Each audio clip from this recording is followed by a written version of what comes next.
మార్గము అన్నది రాసుకోండి. మీకు క్లుప్తంగా కొన్ని సంగతులు నేను మీకు ఇంతకుముందు నేను చెప్పిన విషయాల్ని జ్ఞాపకం చేస్తాను.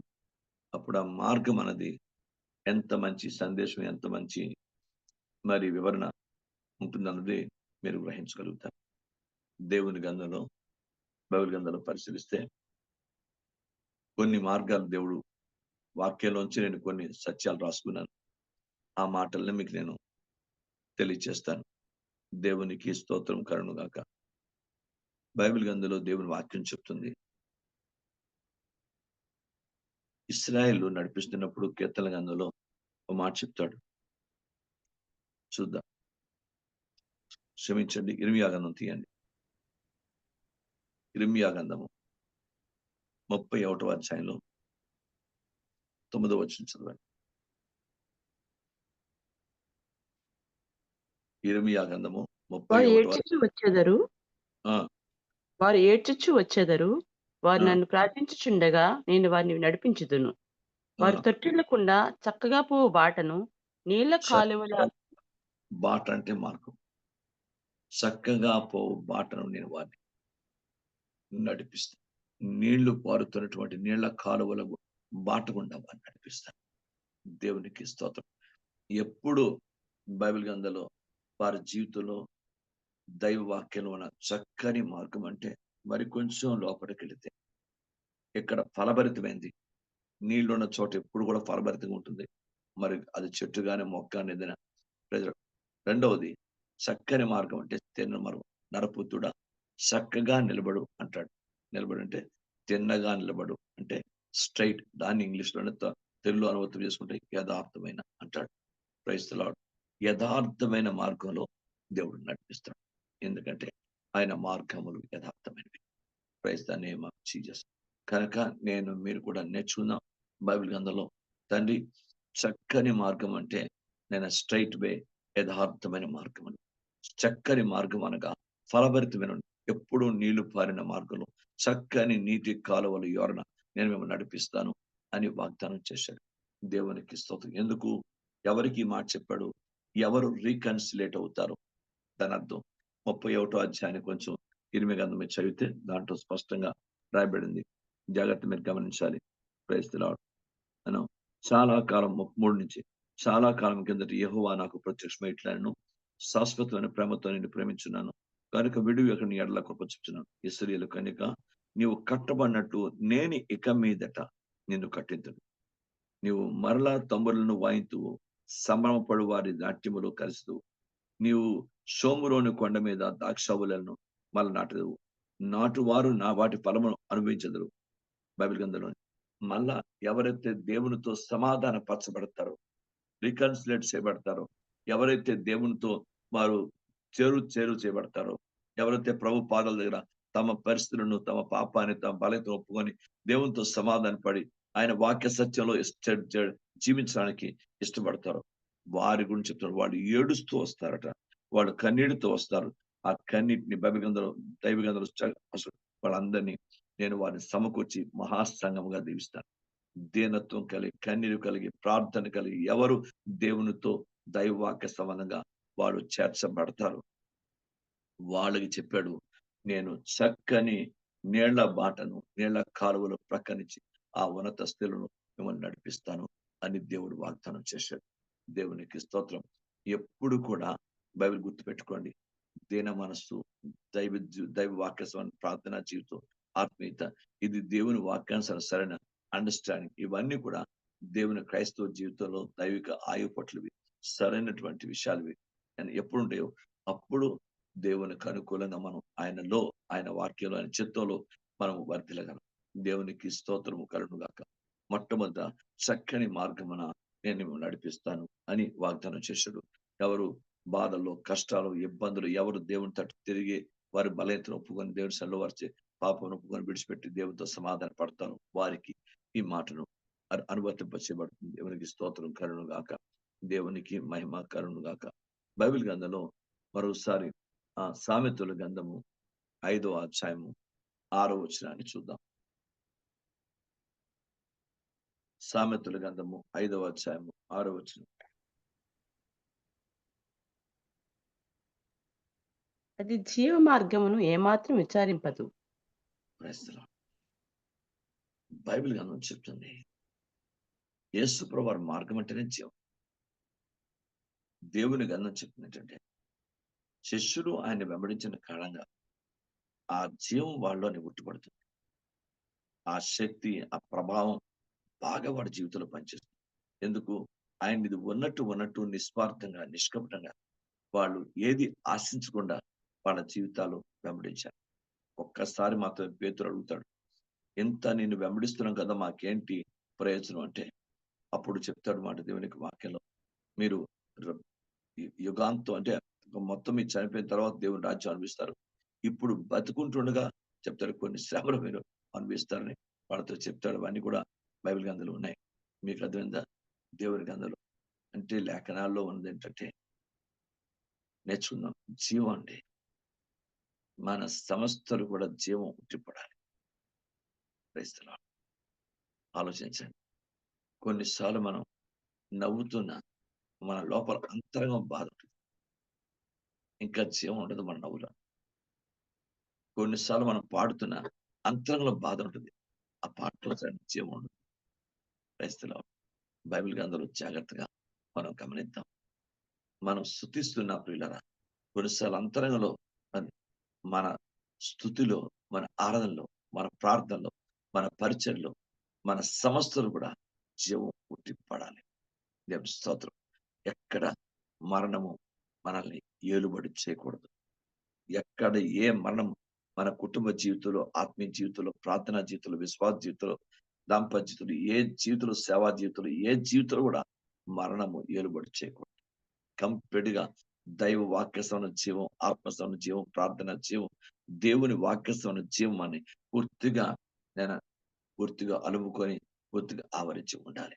ఎందుకంటే ఆ జీవంతో ఉన్నప్పుడే మన మాటలు, మన క్రియలు, మన పద్ధతులు, మన మనస్తత్వం, మన ఆలోచన విధానం ప్రతి ఒక్కటి జీవం కలిగిన స్థాయిలో ఉంటుంది. దేవునికి స్తోత్రం కలుగును కాక. నేనైనా మీరైనా కుటుంబం ప్రతి భార్య భర్తలు జ్ఞాపం చేసుకోండి. ప్రతి భార్య భర్తలుగా ప్రతి కుటుంబం, ప్రతి బిడ్డలు, యవనస్తులు జ్ఞాపం చేసుకోండి. మన జీవితంలో జీవం ఉట్టిపడాలి. దేవునికి స్తోత్రం. అలా జీవంతో నా నింపు తండ్రి. ఏ మరణం, పాపం అనే మనం, అవిశ్వాసం మనం, అవి అప అప అపవిత్రత మనం, ఏ మన జీవితంలో ఎలాంటి సంపూర్ణ క్రియను మనం, ప్రేమ లేని మనం, ఏ మరణం కూడా మనని ఏలుబడి చేయకూడదు. ఎప్పుడు మనం అలా జీవాన్ని కలిగి ఉంటామో అప్పుడు మనలో నుండి జీవ నది యేసుక్రీస్తు ప్రభు మనలో నుండి ప్రవహిస్తాడు. దేవునికి స్తోత్రం కలుగును గాక. దేవుని గ్రంథంలో రాయబడిన పవిత్ర సత్యం అది. నేనైనా మీరైనా ఆ నది, ఆ జీవ నది మన జీవితంలోంచి ప్రవహింప చేయబడాలంటే మన జీవితంలో ఏ మరణము మన ఏలుబడి చేయకుండా మనం జాగ్రత్త పడితే యేసు ప్రభు శిష్యులు ప్రారంభంలో వారు మామూలుగా ఉన్న తర్వాత వాళ్ళ జీవితాల్లో యేసుని అనువర్తింప చేసుకొని యేసుని వాయింపరుస్తూ, యేసుని గనపరుస్తూ, యేసుని ఆరాధన చేస్తూ, యేసుని వెంబడిస్తూ ఇలా ఉన్న కారణం చేత జీవం ఉట్టిపడింది. వాళ్ళు కూడా ఎక్కడికి వెళ్తే గొప్ప అద్భుతాలు, సూచికలు, ఆశ్చర్యకాలు దేవుడు వారి ద్వారా జరిగించి మరి తన నామాన్ని కనపరుచుకున్నట్టు లేఖనాలు స్పష్టపరుస్తున్నాయి. కనుక మన జీవితంలో కూడా నేర్చుకుందాం. ప్రభా, దేవుడు ఆయన జీవ మార్గం, జీవానికి, నిత్యత్వానికి, నిత్య జీవానికి, నిత్య రాజ్యానికి నడిపించే మార్గం. ఇది మనకు ముందరికి మనందరికీ తెలిసిన సంగతే. మరోసారి మీకు నేను జ్ఞాపకం చేస్తున్నాను. ఆ జీవంలోనే ఉందాం. మరణం అన్నది మనం ఎక్కడ మన జీవితంలో ఏలుబడి చేయకుండా జాగ్రత్త పడదాం.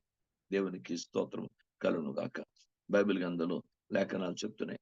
మొదటి కొరింథీయులకు రాసిన పత్రిక 12వ అధ్యాయం 31వ వచనం. నేను మీకు చాలాసార్లు చెప్పాను, మరోసారి జ్ఞాపకం చేస్తాను. Praise the lord. 12:31వ వచనం. మొదటి కొరింథీ 12:31 మనందరికీ తెలిసిన విషయం అది. కృపావరములలో ఆ, శ్రేష్టమైన వాటిని అపేక్షించుడి. ఆ, ఇదియుగాక ఆ, సర్వోత్తమైన మార్గం మీకు చూపుచున్నాను. అది ప్రైజ్. ఆ సర్వోత్తర మార్గమే 13వ అధ్యాయం దేవుని ప్రేమ. Praise the Lord. సర్వోత్తర మార్గమే చూపిస్తానని 13వ అధ్యాయంలో దేవుని ప్రేమ గురించి పౌలు గారు రాస్తారు. మీకు అదిందా? ప్రేమ శాస్త్రకాలం సహించును, అది ఓర్చుకొను, ఇవన్నీ కూడా దైవ సంబంధంగా ప్రేమలో ఉన్న దైవిక విశిష్టలన్నీ కూడా రాశాడు. కనుక దేవుని గ్రంథం చెప్తుంది ప్రేమకు మించిన దైవికమైన మార్గం మరొకటి లేదు. కనుక ప్రేమ ఒక పూటలో, గంటలో, ఒక అరగంటలో ఒక మెసేజ్ ద్వారా వచ్చేది. Praise the Lord. ప్రాక్టీస్ చేయాలి, ప్రాక్టీస్ చేయాలి. దాన్ని పూర్తిగా ప్రాక్టీస్ చేయాలి. కొన్నిసార్లు కొన్ని పరిస్థితులు తట్టుకోలేం. కొన్ని పరిస్థితులు మనం సహించలేం. అయినా కూడా దేవుని వాక్యాన్ని బట్టి నేనైనా, మీరైనా మనందరం దేవుని ప్రేమతో మన ఆ పరిస్థితులు దాటుకుంటూ ప్రైజ్ లార్డ్. ఎలాగైతే విమానం తన గాలికి ఎదురెత్తు వెళుతుందో, అలాగే మన జీవితంలో కూడా పరిస్థితులు దాటుకుంటూ, పరిస్థితులను ఛేదిస్తూ మనం ముందుకు సాగిపోయినటువంటి క్రైస్తవులుగా మీరు ఉండాలని పరిశుద్ధాత్మ దేవుడు కోరుతున్నాడు. దేవునికి స్తోత్రం కలుగును గాక. ఈ ప్రేమ అనేది చిన్న అంశం కాదు. ఇది ఆకాశం అంత ఎత్తైంది, భూమి అంత విశాలమైంది. జాగ్రత్తగా గమనించాలి. కనుక నేను ఒక 5 నిమిషాలు ఏదో చెప్పడానికి అవ్వదు. మన ప్రేమలన్నీ తాత్కాలికమే. మనందరికీ తెలిసిన విషయం. కనుక నేనైనా, మీరైనా మన ప్రార్థనలు అడిగేది మిగతా మనకున్న అవసరాలన్నిటికంటే నన్ను ప్రేమతో నింపు తండ్రి. నేను అన్నిటికీ ఓర్చుకొని, తాళుకొని, ప్రేమ కలిగి, సత్యం కలిగి, నేను వాక్యానుసారంగా ప్రేమ కలిగి సత్యం చెప్పుటకు, ప్రేమ కలిగి జీవించుటకు, ప్రేమ కలిగి కుటుంబంలో గాని, సంఘంలో గాని, సమాజంలో గాని, దైవ రాజ్య పరిచయం అన్నిట్లో కూడా నేను ప్రేమ కలిగి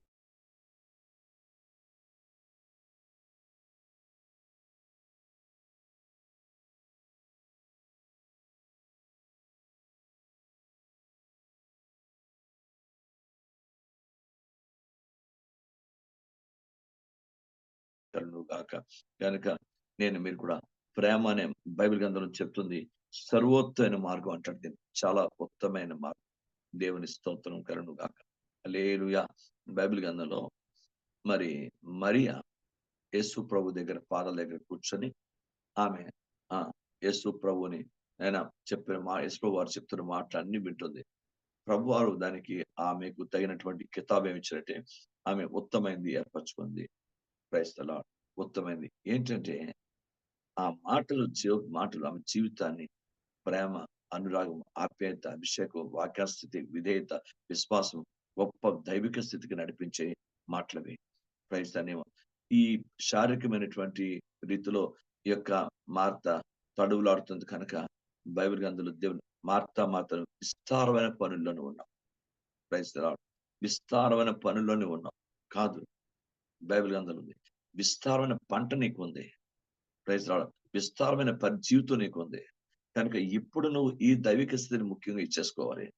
బైబిల్ గ్రంథంలో ఉంది. మార్తను విస్తారమైన పనుల్లో చాలా మంది స్త్రీలు కూడా విస్తారమైన పనులు పెట్టుకుంటారు. దేవుని వాక్యం చదవరు, ప్రార్థన చేయరు, వాక్యానికి సరైనటువంటి ప్రాధాన్యత ఇవ్వరు. ఇవన్నీ ఉంటే వద్దు, దయచేసి అలా వద్దు. ఎందుకంటే విస్తార పనులు పెట్టుకున్న మార్త చరిత్రలో అంతవరకు ఆమె పాత్ర, కానీ మరీ పాత్ర చాలా అద్భుతమైన పాత్ర, ఆశించబడిన పాత్ర, ఉత్తమైనది అన్నికున్న పాత్ర, ఇవన్నీ ఆమె జీవితంలో రాయబడినాయి. కనుక దేవుని వాక్యం చెప్తుంది, నీవు మామూలు అందుకే దీన్ని ఉన్నతమైన ఉత్తమ మార్గం కాకుండా సర్వత ప్రేమను ఎప్పుడైతే ప్రభు యొక్క వాక్యం వింటుందో సవస్థ కలిగిస్తాం, ప్రభు పట్ల మనకు ప్రేమ పెరుగుతుంది. ప్రభు పట్ల మనం నేర్చుకోవాల్సిన విషయాలు కూడా నేర్చుకుంటాం. దేవునికి స్తోత్రం. సరైన రీతిలో సరైన బోధను సరైన వాక్యానుసారంగా మనం విన్న పరిస్థితి ప్రభు పట్ల ఇంకా మనకు ప్రేమ పెరుగుతుంది. ఇంకా నా కొరకు ఇంత త్యాగం చేసిన దేవునికి నా జీవితాన్ని ఏం చేయాలి అన్న దైవిక తీర్మానాన్ని కూడా మనం రాగలుగుతాం. దేవునికి స్తోత్రం కనుక మనం విన్న వాక్యాన్ని బట్టి మన జీవితంలో దైవ శక్తి, దైవ వాక్యం, దైవ కృప అవన్నీ పెరుగుతుందన్న సంగతి గుర్తుపెట్టుకోండి. ఉగ్రవాదుల ప్రసంగాలు ఏంటంటే మనిషిని ఉగ్రవాదంతో చేర్చి రెచ్చగొట్టి లోపల రక్తాన్ని ఉడికింపజేసి అవతల వ్యక్తిని అప్పుడే కత్తి ఉంటే చంపేస్తానంత ఉగ్రతకు ఆ మనసును తీసుకెళ్లిపోతాయి. కొన్ని మెసేజ్ స్టాలిన్, కార్ల్ మార్క్స్ అని కొంతమంది వ్యక్తులు ఉన్నారు. మనం వాళ్ళ ప్రసంగాలు కొన్ని వింటుంటే, కమ్యూనిస్ట్ ప్రసంగాలు వింటుంటే మనకి రక్తం ఉడికిపోద్ది. ఒకసారి పేదవారందరినీ బతికించాలి, మనం ఈ ధనవంతులందరినీ చంపేయాలన్నంత స్థాయికి వచ్చి, అలాగే నేను చెప్పిన ఒక మనుషులు సాధారణంగా విన్న ఆ వాక్యానికి విరుద్ధమైనటువంటి బోధలు, సిద్ధాంతాలతో ఉన్న పరిస్థితి ఉంటే దేవుని వాక్యం అని ఎంత వింటున్న కొలది ఎంత ప్రేమ కలిగిస్తుంది, ఎంత జీవితం మారుస్తుంది, ఎంత ఉదయం మారుస్తుంది. నిజమే. దేవుని స్తోత్రం కలుగును గాక. ప్రతి ఒక్కటి మనం దేవుని పాదాల దగ్గర మీరు కూడా నేర్చుకుందాం. దేవునికి స్తోత్రం. Praise the Lord. ప్రేమ ఉత్తనే ఏదో క్షణికంలో వచ్చేది. గుర్తుపెట్టుకోండి. ఉదాహరణకి ఒక వ్యక్తి తన జీవితంలో మనకు చేసిన ఉపకారాలన్నీ జ్ఞాపకం చేసుకుంటే ఆ వ్యక్తి మీద మనకు ప్రేమ పెరుగుతుంది. ఆ వ్యక్తి చేసిన కొన్ని దైవ దృష్టి వ్యతిరేకమైన దేశపూరితమైన కార్యాలు నేను తెలుసుకుంటే వెంటనే ఆ వ్యక్తి మీద ఇంకా దేశం పెరుగుతుంది తప్ప తరగదు. ఒక భర్తే గాని, భార్య గాని, పిల్లలే గాని, కుటుంబం గాని, సమాజమే గాని, ఎవరు మన అన్నదమ్ములు, అక్కచెల్లి, ప్రపంచంలో ఏ వ్యక్తి అయినా, ప్రపంచంలో ఏ పరిస్థితి అయినా సరే, కానీ మనం ఆ వ్యక్తి ఇంతకు ముందు మన పట్ల చేసిన ప్రేమగల కార్యాలు జ్ఞాపకం చేసుకుంటే అక్కడ మన కృతజ్ఞత భావన నాకైనా మీకైనా ఎవరికైనా ఇది యథార్థమైన వాస్తవం. నేర్చుకుందాం. కనుక దేవుని ప్రేమ సర్వోత్తమైనటువంటి మార్గం. అది ఉత్తమమైనది మాత్రమే కాదు, సర్వోత్తమైనటువంటి మార్గం. దేవుని ఆ మార్గంలోనే సమస్తం, ప్రేమలోనే సమస్తం ఉంది. దేవుని స్తోత్రం. బైబిల్ కొత్త కవనెంట్ కూడా ప్రేమే. క్రైస్తవులారా, దేవుని నూతనది బైబిల్ కొత్త ఆజ్ఞ కూడా ప్రేమే. దేవునికి స్తోత్రం కలుగును గాక. బైబిల్ గ్రంథంలో మీరు చదివితే యోహాను సువార్త 14:34 అనుకుంటా. దానిలో రాస్తాడు, నేను మిమ్మల్ని ప్రేమించిన ప్రకారం మీకు కొత్త ఆజ్ఞ ఇస్తున్నాను. ఆ కొత్త ఆజ్ఞ అంటే ప్రేమే. నేను మిమ్మల్ని ఎలా నడిపిస్తున్నాను, ప్రేమిస్తున్నాను, అలా మీరు మీ పొరుగు వారిని ప్రేమించారు. ప్రేమే కొత్త ఆజ్ఞ ఏంటంటే ప్రేమే. పాత ఆజ్ఞని మళ్ళీ దాన్ని కొంచెం వివరించి చెప్పాడు. కొత్త, అది కూడా ప్రేమే. ఏదైనా సరే బైబిల్ గ్రంథంలో ప్రేమ కలిగి ఉండే ప్రయత్నం నేను మీరు చేయాలి. చాలా కష్టం ఇది. చాలా కష్టం. చాలా కష్టం అండి. కనుక నేనైనా మీరైనా నేర్చుకుందాం. ఆ ప్రేమను కలిగి ఉంటకు ప్రయాసపడదాం. అందుకే 14 అధ్యాయం మొదలు ప్రేమ కలిగి ఉంటకు ప్రయాసపడండి అని రాయబడింది. కనుక ప్రయాసపడదాం. ఇది క్షణాల్లో వచ్చేది కాదు. ప్రయాసపడదాం. ప్రేమను కలుగు చేసుకుని నింపుకుందాం. ప్రేమ గల కార్యాన్ని నింపుకుందాం. దేవునికి స్తోత్రం. ప్రేమ కలిగిన జీవితం జీవిద్దాం. దేవునికి స్తోత్రం కలుగును గాక. అద్భుతమైనటువంటి ఆ యెషయా గ్రంథం సరే 31:21 చదవండి. 31:21.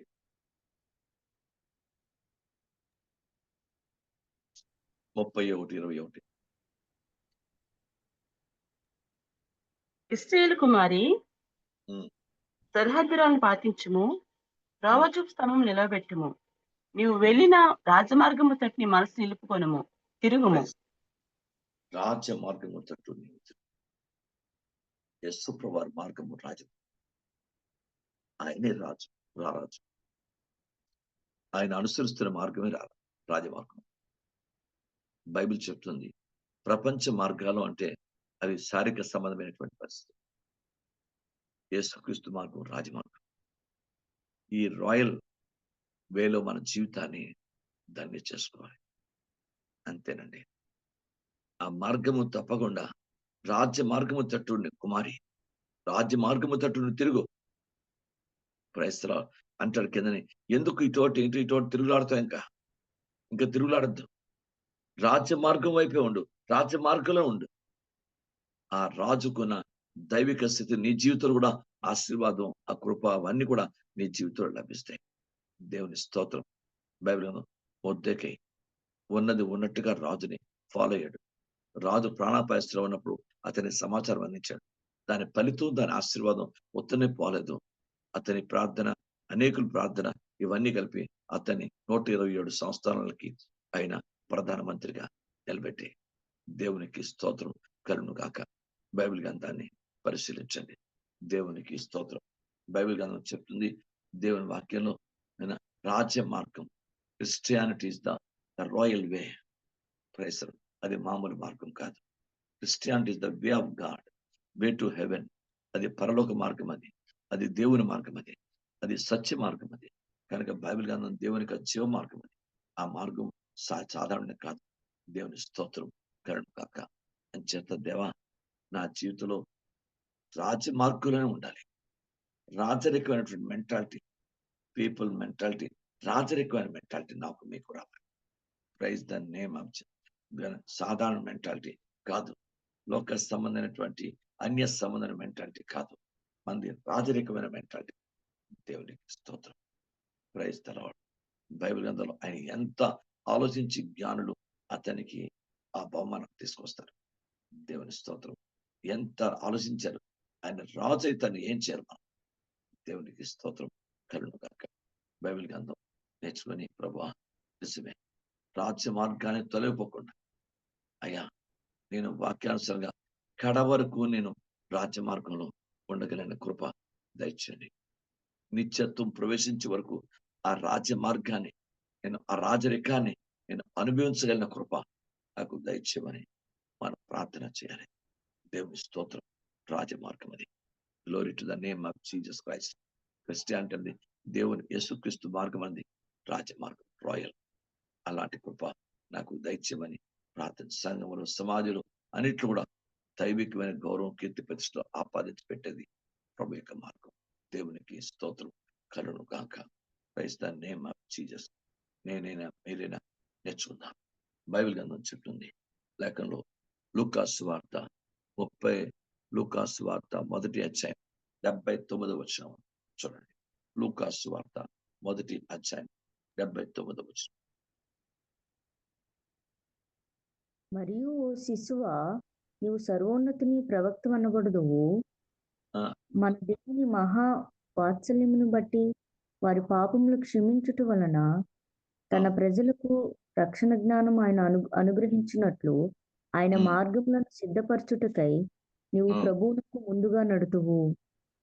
మన పాదములను సమాధాన మార్గంలోనికి నడిపించినట్లు చీకటిలోను మరణాఛాయంలోను కూర్చుండు వారికి వెలిగించుటకై ఆ మహావాత్సల్యమును బట్టి పైనుండి ఆయన మనకు అరుణోదయ దర్శనమును అనుగ్రహించును. Praise the Lord. సమాధాన మార్గం అది. Praise the Lord. యేసుక్రీస్తు మార్గం సమాధాన మార్గం. దేవుని స్తోత్రం. The way of peace Bible గ్రంథంలో చెప్తుంది. ఆ సమాధాన మార్గంలోనే మనం వెళ్ళిపోవాలి. Praise the lord.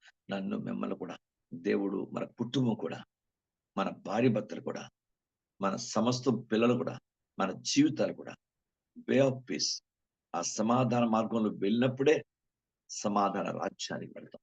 దేవుని రాజ్యం అంటే నీతి, సమాధానం, పరిశుద్ధాత్మ అందరి ఆనందం. కనుక మన ఆ వేలో వెళ్తేనే, ఆ సమాధాన మార్గంలో వెళితేనే సమాధానకరమైన రాజ్యం. మనకు అప్పగించబడిన పరిచర్య కానీ, మనకు అప్పగించబడిన ప్రతి ఒక్కటి సమాధానకరమైన బైబిల్ గ్రంథం దేవుని యొక్క వాక్యం చెప్తుంది. కనుక సమాధాన మార్గం అని మామూలు మార్గం కాదు. దేవునికి స్తోత్రం. ఆఖరిగా మాట చెప్పి నేను అన్నికే చెప్పాను, క్లుప్తంగా చెప్పి ముగించేస్తాను. ఇది ఒక్కొక్క సబ్జెక్ట్. ఇది ఒక్కొక్క సబ్జెక్ట్ ని మనం తీసి చెప్పాలంటే గంటలు ప్రయత్నం. ఆఖరి ఓ మాటని చెప్పి ముగించేస్తాను. 1 సమూయేలు గ్రంథం 12వ అధ్యాయం 23, 24. 1 సమూయేలు నా మట్టుకు నేను మీ నిమిత్తం ప్రార్థన చేయటం మానటం వలన యెహోవాకు విరోధముగా పాపము చేసిన వాడునగుదును. అది నాకు దూరమగును గాక. కానీ శ్రేష్టమైన చక్కని మార్గమును మీకు బోధించును. ఆయన మీ కొరకు ఈ గొప్ప కార్యములు చేసిన అది మీరు తలంచుకొని మీరు యెహోవా యందు భయభక్తులు కలిగి నిష్కపటులై పూర్ణ హృదయముతో ఆయనను సేవించుట ఆవశ్యకము. కృతజ్ఞత కలిగి ఆయన చేసిన మేళ్లను జ్ఞాపం తెచ్చుకొని ఆయన్ని సేవించుట అవశ్యం. అది శ్రేష్టమైనటువంటి మార్గం. దేవుని స్తోత్రం. వీటన్నిటి మీద శ్రేష్టమైన మార్గం ఆయన్ని సేవించుట. అందరూ మేళ్లు పొందుకుంటారు, ఉపకారాలు పొందుకుంటారు, అద్భుతాలు పొందుకుంటారు, ఆశ. కానీ సేవించేవారు తక్కువ. ఆయన్ని సేవించాలి. బైబిల్ గ్రంథం చెప్తుంది ఆయన మనం సేవించాలి. దేవుని భయభక్తులతో వాక్యానుసారంగా ఆయన్ని సేవించాలి. ఎందుకంటే ఆయన చేసిన దానికి ఏమివ్వగలం? ఆయన చేసిన ఉపకారాలకి, అద్భుతాలకి, ఆశ్చర్యాలకి ఏమివ్వగలం మనం? కనుక ఆయన ఎన్ని గొప్ప కార్యాలను చేసినో తలంచుకొని మీరు ఆయన సేవించుట, పూర్ణాత్మతో, పూర్ణ మనసుతో, పూర్ణ హృదయంతో ఆయన సేవించుట ఆవశ్యకము. అదే శ్రేష్టమైన మార్గంగా మీకు నేను శ్రేష్టమైన మార్గమును బోధించానంటాడు సమూయేలు. మీకు నేను శ్రేష్టమైన మార్గాన్ని చూపిస్తాను. అది దేవుని సేవించుట. సర్వోత్తమైంది ప్రేమ. Praise the Lord. సర్వోన్నతమైంది పరలోక సమానమైనటువంటి స్థితి. Praise the lord. శ్రేష్టమైంది ఆయన సేవించే మార్గం. సేవించాము. అందుకే మనం సేవించట్లో ఉన్నప్పుడే మనం ప్రతి ఒక్కరు బిలీవర్స్ కానీ అందరూ నేర్చుకున్నాం. నేను అందుకే దావీదు అంటాడు, నా యందు నీకు ఆయస్కర మార్గములు ఏమైనా ఉన్నాయో అది నెగిటివ్. అది నీకు ఆయస్కర మార్గములు ఏమైనా ఉంటే తీసేద్దండి. నన్ను నిత్యమైన త్రోవను నడిపించు నాయన. నా యందు నీకు ఆయస్కర మార్గములు ఏముంటే వెంటనే వాటి నా నుండి తీసివేయండి ప్రభా. ఎందుకంటే అరణ్య మార్గంలో దేవుడు నడిపించినప్పుడు అంట ఇశ్రాయేలు మోషే మీద తిరగబడి మోషేని ఇష్టం వచ్చిన మాట్లాడి వాళ్ళు దైవవాక్యాన్ని వ్యతిరేకంగా ప్రవర్తించినప్పుడు బైబిల్లో దేవుడు చాలా కోపడ్డాడు. వాళ్ళని మామూలు కాదు. నేను ఒక్క క్షణంలో మీ మధ్యకు వచ్చానా మిమ్మల్ని నాశనం చేస్తాను. మోషే కాలు వేళ్ళ పట్టుకొని బతిమలాడతాడు, నువ్వు వారిని ఏం చేయొద్దు. కనాను వారిని నడిపించలేక దేవుడు వారిని మార్గ మధ్యలో చంపేశాడని చెడ్డ పేరు నీకు రాకూడదు అని దేవుడిని బతిమలాడుకుంటాడు. వీళ్ళందరినీ నాశనం చేయిస్తాను సమూలంగా, మళ్ళీ కొత్త సృష్టి మీ ద్వారా నేను చేస్తాను అని మోషేతో మాట్లాడతాడు. ఎన్నోసార్లు నేను చెప్పిన విషయం, ఎన్నోసార్లు మనం ఈ విషయం నేర్చుకున్నాం. Praise the Lord. అంటే మోషే మీద ఎంత కాన్ఫిడెన్స్, ఎంత ఇదో, ఎంత దేవునికి నమ్మకమో ఇవన్నీ గుర్తుపెట్టుకోండి. దేవునికి నేనన్నా మీరన్నా అలాంటి దైవిక నమ్మకత్వం కింద స్థితి నాకు మీకు ఉండాలి. అందుకే దేవా, ఆయన అరణ్య మార్గంలో ఎంత వేదనతో 40 సంవత్సరాలు కూడా ఎంత బాధపడ్డాడు మోషే. Praise the lord. అలాగే ప్రభువునందు మనలో ఏమైనా ఆయస్కర మార్గాలు ఉంటే తీసేసుకుంటే ఇప్పుడు మనం ఏదైతే నేర్చుకున్నామో శ్రేష్టమైన మార్గం, సర్వోత్తమ మార్గం, చక్కని మార్గం, జీవ మార్గం, రాజమార్గం, ఈ సమాధాన మార్గం, ఈ మార్గాలన్నింటిలో నడిచి మనం క్షేమకరంగా మన జీవితాన్ని ఆశ్రయించబడిన స్థాయికి మనం వెళ్ళిపోతాం. ఎందుకంటే ముందు మనం నాలో నీకు ఆయస్కర మార్గం నేను ఉంటే తీసివేయండి. దావీదు అడుగుతాడు దేవుణ్ణి, 139:24 వచ్చిన ఉంటుంది, నా యందు నీకు ఆయస్కరం తీసివేయండి ఆయన, నిత్య మార్గం నన్ను నడిపించండి ప్రభు అని అడుగుతాడు. అలాగే మన జీవితంలో కూడా ఏదైనా ఆయస్కర మార్గాలు దేవునికి వ్యతిరేకమైనవి, ఆయన చిత్తాన్ని ఆయన బాధ కలిగించేవి, కోపాన్ని కలిగించేవి నాలో మీలో ఉంటే అది తీసేసుకుంటే ఇప్పుడు మనం చెప్పిన నేర్చుకున్న ప్రతి మార్గంలో సమాధానంగా సాఫీగా మనం రాజమార్గంలో కానీ జీవ మార్గంలో కానీ యొక్క ప్రేమ సర్వోత్తమ మార్గం దైవికంగా మనం నడిచి వెళ్ళిపోవడానికి అవకాశం ఉంటుంది. ఈ మార్గాలన్నీ మన జీవితంలో అనువర్తింప చేసుకోవడానికి కూడా అవకాశం ఉంటుంది. ఈ ఆయస్కర మార్గంలో ఉన్నంత కాలం మనం ఉన్నతాన్ని రీచ్ అవ్వలేము. దేవుడు అనుకూల స్థాయికి మనం రీచ్ అవ్వలేము. కనుక దావీదు చాలా అద్భుతంగా అడుగుతాడు, నా యందు నీకు ఆయస్కర మార్గం తీసే ప్రభా. అది దేవునికి స్తోత్రం. అలా ఉంటే మనం ముందుకు వెళ్ళాం. అందుకే దావీదు అడిగి ప్రార్థన చేసి తన జీవితాన్ని ప్రభువుకి అప్పగించుకున్నాడు. నేను మీరు కూడా జ్ఞాపకం చేసుకున్నాం, ప్రభా నన్ను ఈ దైవిక మార్గంలోనే, ఈ పరిశుద్ధాత్మ మార్గంలోనే, నీతిమంతుని మార్గం దేవుడు ఎప్పుడు వర్ధలు చేస్తాడు, ఎప్పుడు మనం విడిచిపెట్టడం. దేవా నన్ను కరుణించు ప్రభా. మరోసారి నీ పాదల ఉదయకాలం మార్గం అన్న మాట గురించి ఏ విషయాలు ఉన్నాయో, ఏ మార్గాలు ఉన్నాయో మరొకసారి నీ పాదాల దగ్గర మాకు జ్ఞాపం చేసి మమ్మల్ని బలపరిచినందుకు మీ స్తోత్రాలైనా. దయచేసి మేము నీ వాక్యానుసార మార్గంలోనే జీవిత కాలం అంతా కుడి ఎడమలకు తొట్టిల్లిపోకుండా నీ మార్గంలోని అడుగు జాడల్లోనే మేము ఉండగలటకు నీ కృప. ఆయన తన అడుగులను మనకు మాదిరి ఉంచి పోయినాడు. ఆ మార్గం లేక అడుగుల జాడలు నేను మీరు అడుగు వేసుకుంటూ వెళ్ళిపోవాలి. అప్పుడే జీవితం విజయవంతం అవుతుంది. దేవునికి మహిమ. దేవుడు తన మాటలు మన వెనుకలు దీవించును కాక. ఆమె ప్రార్థన చేసుకుందాం. మీలో పరిశుద్ధాత్మ ద్వారా ప్రేరణ కలిగి చిన్న ప్రార్థన, భిన్న ప్రశస్తమైన సందేశం చిన్నసారి బట్టి దయచేసి ప్రార్థన చేయండి.